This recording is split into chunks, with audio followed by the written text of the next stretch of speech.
नमस्कार, मैं हूं ओम त्रिवेदी और आप देख रहे हैं प्रदेश 22 न्यूज, खबरों की तह तक। एक नजर डालते हैं आज की प्रमुख सुर्खियों पर। यूपी के स्कूलों में अगस्त से हर शनिवार बैगलेस डे लागू होगा। आज है कामिका एकादशी, जाने व्रत का महत्व और नियम। ग्लोबल ब्रांड्स की पहली पसंद बना यूपी, निवेश की लगी होड़। यूपी के गांव से ली जाएगी वन नेशन वन इलेक्शन पर राय। UP T20 league trophy tour का हुआ शानदार आगाज। खबरों की ओर शुरुआत करने से पहले आपसे एक छोटी सी गुजारिश है, अगर आपने सब्सक्राइब नहीं किया है तो अभी कर लीजिए। आपका एक सब्सक्राइब हमें हर दिन तेज, सटीक और भरोसेमंद खबरें सबसे पहले आप तक पहुंचाने की ताकत देता है। तो चलिए बिना किसी देरी के शुरू करते हैं आज की 25 बड़ी खबरें। PNB LBO के 545 पदों पर आवेदन की आज आखिरी तारीख। PNB LBO भर्ती को लेकर जरूरी खबर है। 545 पदों पर भर्ती के लिए आज यानी 9 अगस्त आवेदन की आखिरी तारीख है। स्नातक डिग्री, 1 साल का बैंकिंग अनुभव और स्थानीय भाषा का ज्ञान जरूरी है। चयन लिखित परीक्षा, स्क्रीनिंग, LPT और इंटरव्यू से होगा। चयनित उम्मीदवारों को जूनियर मैनेजमेंट ग्रेड स्केल 1 के तहत 48,480 से 85,920 रुपए प्रति माह का मूल वेतन मिलेगा। आज है कामिका एकादशी, जाने व्रत का महत्व और नियम। सावन की कामिका एकादशी का व्रत आज रखा जा रहा है। इस दिन भगवान विष्णु की विशेष पूजा अर्चना की जाती है।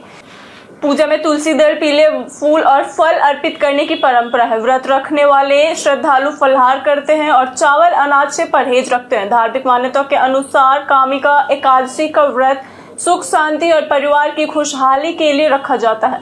व्रत का पारण 10 अगस्त को द्वादशी तिथि में किया जाएगा। यूपी के स्कूलों में अगस्त से हर शनिवार लागू होगा बैगलेस डे। राष्ट्रीय शिक्षा नीति 2020 के तहत यूपी के परिषदीय उच्च प्राथमिक, कंपोजिट व कस्तूरबा गांधी बालिका विद्यालयों में इस सत्र 10 बैगलेस डे होंगे। अगस्त से नवंबर तक हर शनिवार गतिविधियां होंगी। 14 नवंबर को बाल मेला लगेगा। इस योजना के सफल संचालन के लिए सरकार ने 28.94 करोड़ रुपए की धनराशि जारी की है। बच्चों को विज्ञान, AI, रोबोटिक्स, ड्रोन, हस्तशिल्प, उद्यमिता और स्थानीय उद्योग भ्रमण कराया जाएगा। यूपी में पंचायत चुनाव को लेकर हाईकोर्ट का बड़ा आदेश। यूपी में पंचायत चुनाव को लेकर हाईकोर्ट की सख्ती बढ़ गई है। लखनऊ खंडपीठ ने सरकार को 6 महीने के भीतर चुनाव कराने की बात कही है, जिसकी समय सीमा नवंबर 2026 में खत्म होगी। पंचायतों का कार्यकाल पूरा होने के बाद प्रशासक नियुक्त है। पिछड़ा वर्ग आयोग की रिपोर्ट फरवरी 2027 तक आने की संभावना है, इसलिए पंचायत चुनाव विधानसभा चुनाव के बाद होने का आसार है। ग्लोबल ब्रांड्स की पहली पसंद बना यूपी, निवेश की लगी होड़। उत्तर प्रदेश के लिए निवेश के मोर्चे पर बड़ी सौगात सामने आई है। गौतम बुद्ध नगर में 8 बड़ी कंपनियां 45,000 करोड़ रुपए से ज्यादा का निवेश करेंगी। ग्रीन एनर्जी, सेमीकंडक्टर और इलेक्ट्रॉनिक सेक्टर्स में होने वाले इस निवेश से 25,000 से अधिक लोगों को रोजगार मिलेगा। HCL, फॉक्सकॉन, अवाडा और SEEL जैसी कंपनियां यूपी में बड़ा दांव लगा रही हैं। उद्योग अनुकूल नीतियों और बेहतर इंफ्रास्ट्रक्चर से प्रदेश तेजी से निवेश का बड़ा केंद्र बन रहा है। यूपी में हज ट्रेनर भर्ती के लिए आवेदन 11 अगस्त से शुरू होंगे। यूपी में हज ट्रेनर भर्ती को लेकर बड़ी अपडेट सामने आई है। हज यात्रियों के प्रशिक्षक पद के लिए 11 से 23 अगस्त तक ऑनलाइन आवेदन होंगे। 30 अगस्त को 100 अंकों की CBT परीक्षा होगी, जिसमें 50 सवाल और नेगेटिव मार्किंग होगी। सफल अभ्यर्थियों को 1 से 6 सितंबर तक इंटरव्यू होगा। चयनित प्रशिक्षकों को मुंबई में ट्रेनिंग दी जाएगी। 150 हज यात्रियों पर एक प्रशिक्षक चुना जाएगा। यूपी के गांव से ली जाएगी वन नेशन वन इलेक्शन पर राय। यूपी में वन नेशन वन इलेक्शन को लेकर पंचायत स्तर पर राय जुटाई जाएगी। ग्राम पंचायत और क्षेत्र पंचायत जनप्रतिनिधियों से ऑनलाइन ऑफलाइन बैठक कर सुझाव लिए जाएंगे। सभी विचार हिंदी अंग्रेजी में संकलित कर निर्देशालय भेजे जाएंगे। यह प्रक्रिया संविधान संशोधन विधेयक और एक राष्ट्र एक चुनाव विधेयक पर नीति निर्माण में मदद करेगी। 19 अगस्त की प्रस्तावित B.Ed भर्ती परीक्षा हुई स्थगित। B.Ed असिस्टेंट प्रोफेसर भर्ती परीक्षा को लेकर बड़ी अपडेट है। यूपी ESSC ने 19 अगस्त को होने वाली 107 पदों की परीक्षा स्थगित कर दी है। आयोग के मुताबिक हाईकोर्ट में मामला लंबित होने के कारण यह फैसला लिया गया है। इससे पहले योग्यता से जुड़े विवाद के चलते विज्ञापन रद्द हुआ था और बाद में नए सिरे से आवेदन मांगे गए थे। यूपी के कॉलेज यूनिवर्सिटी में रोज होगी नशा मुक्ति की शपथ। यूपी के कॉलेजों में अब नशे के खिलाफ सख्ती होगी। हर दिन पढ़ाई की शुरुआत 2 मिनट की नशा मुक्ति शपथ से होगी। हॉस्टल, कैंटीन और परिसर की नियमित जांच होगी, जबकि ऑनलाइन डिलीवरी, कुरियर की भी तलाशी ली जाएगी। 500 मीटर दायरे में नशे की बिक्री पर रोक रहेगी। शिक्षकों की साप्ताहिक चर्चा और जागरूकता कार्यक्रम भी होंगे। यूपी किसानों को बड़ी राहत, 14 अगस्त तक करा सकेंगे खरीफ फसल का बीमा। खरीफ 2026-27 में प्रधानमंत्री फसल बीमा योजना के तहत गैर ऋणी किसान 14 अगस्त और ऋणी किसान 31 अगस्त तक बीमा करा सकेंगे। धान, बाजरा, मक्का, ज्वार और उड़द कवर है। प्राकृतिक आपदा, कीट रोग, ओलावृष्टि, जलभराव, बिजली व बेमौसम बारिश से नुकसान पर सुरक्षा मिलेगा। फसल नुकसान होने पर 72 घंटे के भीतर टोल फ्री नंबर 14447 पर सूचना देकर दावा प्रक्रिया शुरू कराई जा सकती है। लखनऊ कानपुर एक्सप्रेसवे को लेकर एनएचएआई और पीएनसी इंफ्राटेक के बीच तकरार सामने आई है। एनएचएआई ने पीएनसी को नॉन परफॉर्मर घोषित करने के लिए मंत्रालय को प्रस्ताव भेजने की बात कही, जबकि कंपनी का कहना है कि उसे केवल कारण बताओ नोटिस जारी हुआ। पीएनसी के अनुसार बारिश के कारण एक्सप्रेसवे के करीब 300 मीटर हिस्से को नुकसान हुआ, जिसे उसकी टीम ने तुरंत ठीक करना शुरू कर दिया था। कंपनी ने साफ किया कि वह फिलहाल नए प्रोजेक्ट्स की बोली में शामिल होने के लिए पात्र है। लखनऊ में सिटी बस सेवा का दायरा अब और बढ़ेगा।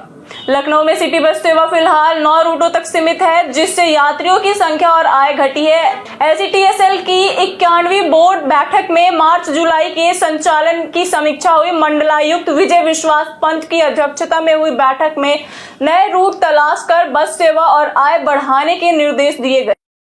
पूर्व अग्निवीरों को वन रक्षक भर्ती में मिलेगा 20% आरक्षण। पूर्व अग्निवीरों के लिए योगी सरकार का बड़ा फैसला। वन रक्षक और वन्य जीव रक्षक की सीधी भर्ती में अब 20% 36 आरक्षण मिलेगा। 4 साल की सेवा पूरी कर चुके प्रदेश के पूर्व अग्निवीरों को इसका लाभ मिलेगा। नियमावली में संशोधन होगा। वही स्पेशल टाइगर प्रोटेक्शन फोर्स में भी तैनाती पर विचार जारी है। कांवड़ यात्रा में बिना प्याज लहसुन परोसे जा रहे पिज्जा, पास्ता और मोमोज। कांवड़ यात्रा में शिव भक्तों की सेवा का नया अंदाज दिख रहा है। शिविरों में बिना प्याज लहसुन के देसी भोजन के साथ पिज्जा, पास्ता, मोमोज और नूडल्स भी परोसे जा रहे हैं। हाईटेक रसोई, अलग फलहार, प्लास्टिक मुक्त व्यवस्था और स्टील बर्तनों का इस्तेमाल हो रहा है। प्रशासन भोजन और स्वच्छता की निगरानी कर रहा है। यूपी टी20 लीग ट्रॉफी टूर का हुआ शानदार आगाज। यूपी टी20 लीग सीजन 4 के ट्रॉफी टूर की शुरुआत लखनऊ में हुई। समीर रिजवी और आर्यन जियाल ने छात्रों से संवाद कर अनुशासन, फिटनेस, मेहनत और धैर्य को सफलता की कुंजी बताया। छात्रों ने खिलाड़ियों संग सेल्फी ली। ट्रॉफी टूर लोयला स्कूल पहुंचा, जबकि अगला पड़ाव Gurukul academy and integral university रहेगा। यूपी में मानसून सक्रिय, कई जिलों में बारिश की संभावना। उत्तर प्रदेश में मानसून का असर जारी रहने की संभावना है। मौसम विभाग के मुताबिक आज कई इलाकों में बादल छाए रहेंगे। कुछ स्थानों पर गरज चमक के साथ हल्की से मध्यम बारिश और कहीं भारी वर्षा के आसार है। शाम और रात के समय मेघ गर्जन के साथ बारिश हो सकती है। अधिकतम तापमान 33 डिग्री सेल्सियस और न्यूनतम तापमान 27 डिग्री सेल्सियस के आसपास रहने का अनुमान है। यूपी बर्थडे स्पेशल में आज बात करेंगे विवेक मुशरान की। उत्तर प्रदेश से ताल्लुक रखने वाले अभिनेता विवेक मुशरान ने साल 1991 में फिल्म सौदागर से अपनी फिल्म करियर की शुरुआत की। इसके बाद वह राम जाने, फर्स्ट लव लेटर और अनजाने समेत कई फिल्मों में नजर आए। बड़े पर्दे के साथ साथ छोटे पर्दे पर भी विवेक ने अपनी अलग पहचान बनाई। सोनपरी, किटी पार्टी, भास्कर भारती जैसे टीवी शोज में उनके अभिनय को दर्शकों ने पसंद किया। विवेक मुशरान ने फिल्मों के अलावा टीवी और म्यूजिक की दुनिया में भी काम किया है। क्या आप जानते हैं महोबा के विजय सागर पक्षी विहार के बारे में? उत्तर प्रदेश के महोबा जिले में स्थित विजय सागर पक्षी विहार एक खूबसूरत और कम चर्चित प्राकृतिक स्थल है। यहाँ बनी झील सर्दियों में कई स्थानीय और प्रवासी पक्षियों का ठिकाना बनती है। शांत वातावरण, हरियाली और पक्षियों की मौजूदगी इसे प्राकृतिक प्रेमियों के लिए खास बनाती है। महोबा आने वाले पर्यटक यहाँ सुकून के साथ प्राकृतिक सुंदरता का आनंद ले सकते हैं। सीबीएसई आईआईटी गांधीनगर की पहल, छात्र सीखेंगे एआई और कंप्यूटेशनल थिंकिंग। 15 अगस्त से 30 एकलव्य ऑनलाइन कार्यक्रम शुरू होगा। कक्षा 6 से ऊपर के छात्र और शिक्षक एआई व कंप्यूटेशनल थिंकिंग के 8 सत्रों में हिस्सा लेंगे। लाइव सत्र निःशुल्क होंगे, जबकि प्रमाण पत्र के लिए 400 से अधिक टैक्स देना होगा। अभिभावक भी कार्यक्रम में भाग ले सकेंगे। गंगा एक्सप्रेसवे से जुड़ेगा हरिद्वार बिजनौर, बनेगा अहम पड़ाव। गंगा एक्सप्रेसवे को हरिद्वार तक पहुंचाने का रास्ता साफ हो गया है। यूपी और उत्तराखंड के बीच एमओयू के बाद करीब 30 किलोमीटर का नया मार्ग बिजनौर से हरिद्वार तक बनेगा। उत्तराखंड भूमि अधिग्रहण और यूटिलिटी शिफ्टिंग में सहयोग करेगा। इसमें कनेक्टिविटी, धार्मिक, पर्यटन, कारोबार और रोजगार को बढ़ावा मिलने की उम्मीद है। मथुरा में आज कार सेवा हवन पूजा से होगा शुभारंभ। श्री कृष्ण जन्म स्थान की मुक्ति के लिए घोषित कार सेवा का शुभारंभ आज गोवर्धन के जुलहैंदी स्थित चित्रगुप्त पीठ पर होगा। यहाँ हवन पूजा और वैदिक अनुष्ठान होंगे। संतों की मौजूदगी में शिला पूजन और पत्थर तराशने की कार्यशाला शुरू करने की तैयारी है। वही कार्यक्रम को लेकर पुलिस प्रशासन भी अलर्ट है और संतों को चेतावनी नोटिस जारी की गई है। बंटवारा 1947 के प्रमोशन में लखनऊ पहुंचे सनी देओल और प्रीति जिंटा। बंटवारा 1947 को लेकर लखनऊ में सितारों का जलवा दिखा। सनी देओल और प्रीति जिंटा और करण देओल फिल्म प्रमोशन के लिए राजधानी पहुंचे।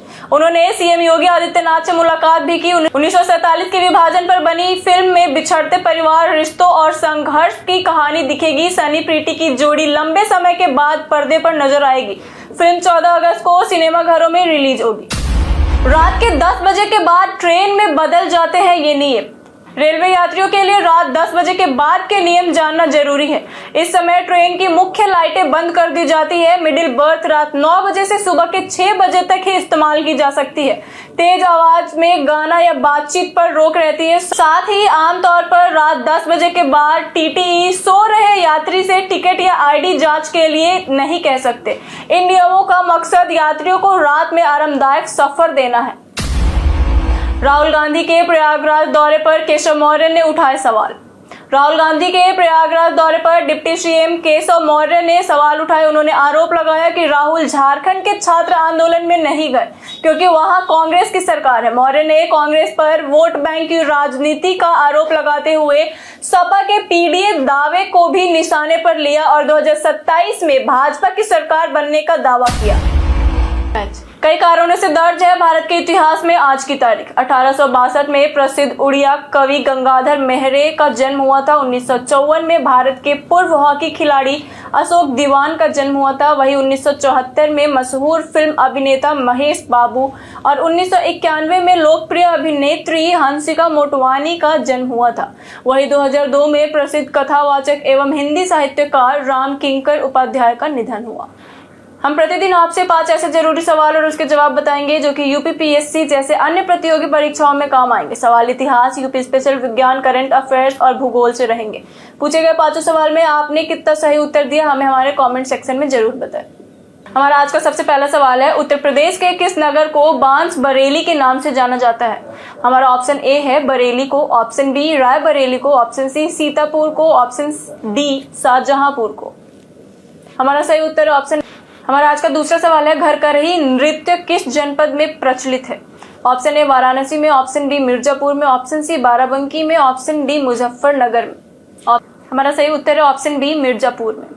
हमारा आज का तीसरा सवाल है, उत्तर प्रदेश के किस नगर को क्रांति नगर के नाम से जाना जाता है? ऑप्शन ए गाजियाबाद को, ऑप्शन बी आगरा को, ऑप्शन सी मेरठ को, ऑप्शन डी लखनऊ को। हमारा सही उत्तर है ऑप्शन बी आगरा को। हमारा आज का चौथा सवाल है, एनवायरमेंट एक्ट कब पारित हुआ था? हमारा ऑप्शन ए है 1985, ऑप्शन बी 1986, ऑप्शन सी 1995 या ऑप्शन डी 1996। हमारा सही उत्तर है ऑप्शन बी 1986।